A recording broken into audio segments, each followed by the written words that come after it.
YouTube, what's going on? D-Star back again with another tutorial, and today we're going to talk audio racks. I just did a DJ review the other day on YouTube, and I was like, you know what, man, I don't want to neglect my producer homies, so let's put up a new video for the producers, and we're going to talk about audio racks. And I think at first you guys are going to be like, oh, well, I already know about audio racks, and I thought I knew about audio racks too, and then the last couple months I've been really pushing them to the limit and using them a lot differently than I ever thought could be used. And I'm going to be honest with you, I think it's one of my top 5 favorite things in Ableton right now. Audio racks are one of those things when people are like, yo, Logic, bro, and I'm like, nah, fam. Audio effects. You guys, audio effect racks. You guys don't know shit about audio racks. So we're going to start with some of the basic stuff because there was a point in time where I didn't know anything about audio effect racks. And we're going to start with the basics, and we're going to talk about splitting signals, wet and dry, how to build really cool effect racks really quickly, what they're used for, and then getting really creative. And then I'm going to show you guys my secret sauce for workflow, which has tripled my workflow time as far as processing sounds and sped me up so much. So let's get it started. We're just going to go a quick overview of audio effect rack, the audio effect rack. Basically what it is, you know, you've got your Nexus chain, which is going to play like a sound, right? And obviously on the insert channel, you start at Nexus, and then you go into the next plugin, then into the next plugin. It goes in an order, right? Audio effect rack is kind of like a saved order and settings of the audio or of the effects that you're going to use. So if you put in, you know, something like this, like an EQ, and like a reverb or whatever, and you like the way it sounds, you can save them down here. You can press the save button, and it saves in all your saving, you know, your presets or whatever, and it's cool. But we're going to talk about a little bit more than that. There's a little bit more than that. First things first is you can create chains, and you can split the frequencies. So you can have Nexus 2 going out and then split it into an A and B. So you can have process A be 100% wet or dry. So for example, let's go over here and let's do Redux, because they don't have a wet and dry on that. So we're going to hit Redux, and that's Apple F to search, also a game changer for workflow. And let's do this. And so now we're going to have Nexus 2 entering the effect rack. The chain is going to be processed by Redux, and there's going to be a chain with nothing processed on it, which will mean a 50% Redux, 50% nothing touched. We can change the way, let's just play how this sounds by itself. Right. So normally if you put that effect on just on Nexus, it's probably too much. Well, with an audio effect rack, you can just wet and dry it and mix it in kind of quietly. All right, cool, D. Everybody knows that. It's Ableton 101. I get that, right? But let's talk about some other stuff you can do. Let's say you want to start using your favorite audio effects in terms and split them by bands, right? So let's create 3 chains. And let's do this on this bass sound I picked out earlier down here. And this sounds something like this. This is the Virtual Riot preset. Let's say we want to split them into 3 bands. So let's go multi, Apple F, multi, can't spell. This mic is blocking my view of the keyboard. I'm one of those guys that needs to see what I'm typing. And let's do this. Solo the low band, go up, paste, solo the mid band, go up here, paste, solo the high band. Cool. Now let's name these Apple R, H, Apple RM, Apple RL, and now we've got ourselves a high, mid, and low band. And now we can start processing the sounds a little differently. So for example, there's the mids by themselves, there's the highs by themselves. Okay, cool. Now we can get kind of creative. So what we can do now is we can press this button and we pull up the macros. And let's start doing saturation. Let's go saturation, or saturator rather, and let's put one on the low. And let's do soft sign, and then let's copy and paste that to mid. Oh, I want it after, and I'm probably gonna have that happen again. Okay, there we go. And now we got one on each band. Cool. And now what we can do is we can use a macro. So let's press map, and let's pick the drive, and let's press map. Let's pick mid. I hate that does that. If I ever get an Apple Watch, I'm going to go insane. Press map there. Oops, I want to unmap that one. I'm going to do one here.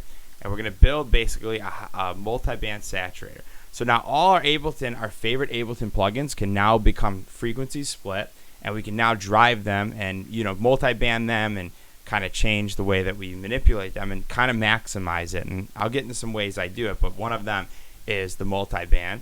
And then we can also do a dry and wet here for the whole thing, and just map each dry and wet here, here, here, and here.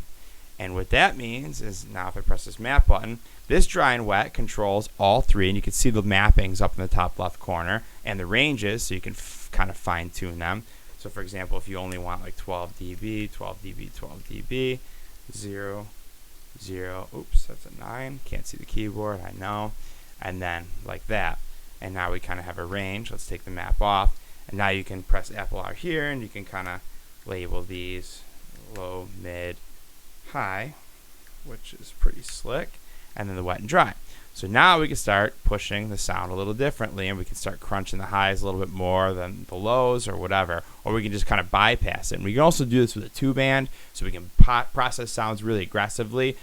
This would be kind of cool for bass music, because when you process stuff, subs get really, chewed up. In this case, maybe we could bypass the subs by splitting the sounds, the wobbles or the bass sounds that you want, and bypass the subs. They're unaffected and they pass through clean. And then you can change the levels of them later.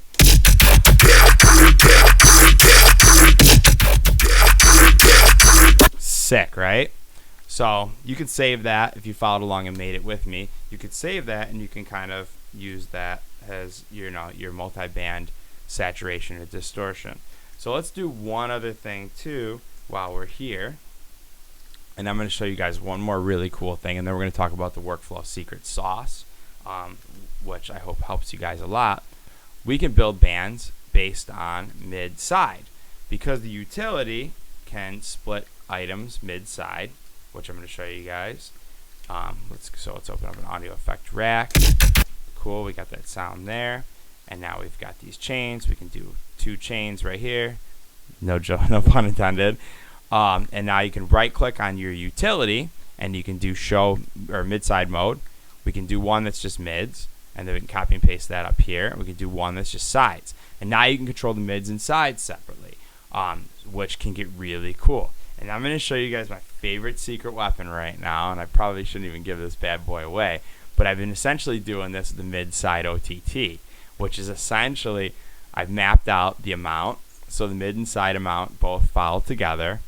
The sides, I cut the lows out because OTT brings so much sound up there. And then I also map the time on both OTTs, because sometimes the time kind of sounds a little funny. I'll show you that. But let me just show you how this sounds. Okay, maybe that's not the best sound for it. Let's do it on this Nexus patch here. Or better yet, let's just do it on some saws real quick. Serum. And let's do this. And this is kind of off the cuff. I didn't really prepare this video to be perfectly cut in tune and all crazy thought out. Let's do this chord progression.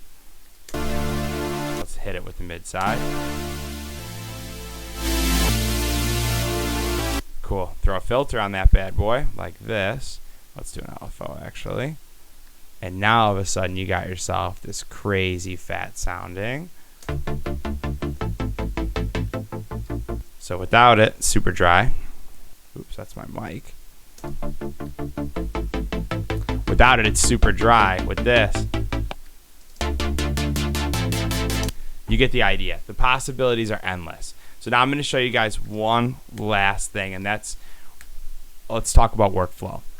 Now when I'm processing sounds, I'm building racks around my most common processing chains. For example, a distortion rack, right? Why take just one distortion and ram it? So I pick a decapitator, pick an Ableton saturator, when I can use 6 distortions, control them all on one macro, and get the craziest, fattest sound from it because it's 6 distortions in a row.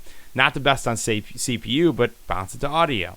The next thing is the mid-side OTT. Splitting things into sides has been really awesome for me, especially natively with no fancy plugins. What else have I been doing? Build-ups, for example.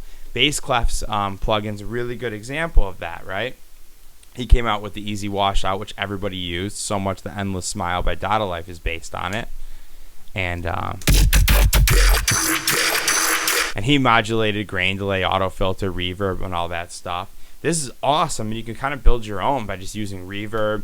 You can even use a frequency shifter and then map it to a utility so it fades in. over time. There's so much creative possibility. And the workflow secret really is two things for me. One, for build-ups, you could copy that. I think this is going to be out of, yeah, this is 150. This is going to be out of time. Let's just put that in so time stretches so it's on time, to this right here. And then let's do this audio, this easy washout audio effect rack here as well. And we already automated the first one right here. You can see the automation here. And then we can just paste it on here and we automatically have a build up because this one's already automated up the same way. I don't know why I copied that. Oh, I think I copied the wrong one. But regardless, you can copy these effects back and forth. So now you got yourself a build up. Oops.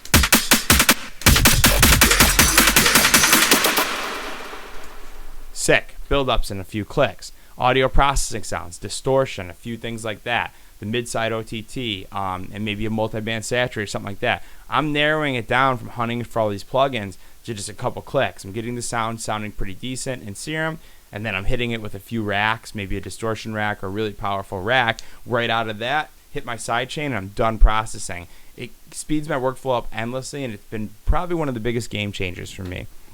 I hope you guys got a lot out of this video. I know I was a little scatterbrained through it, but there's a lot of information. I want to cover it in a short period of time, and I hope it helped. If you guys got something out of this, please hit like, subscribe, or leave a comment with some crazy rack ideas that you guys have. And yeah, let's hear them. So see you guys soon.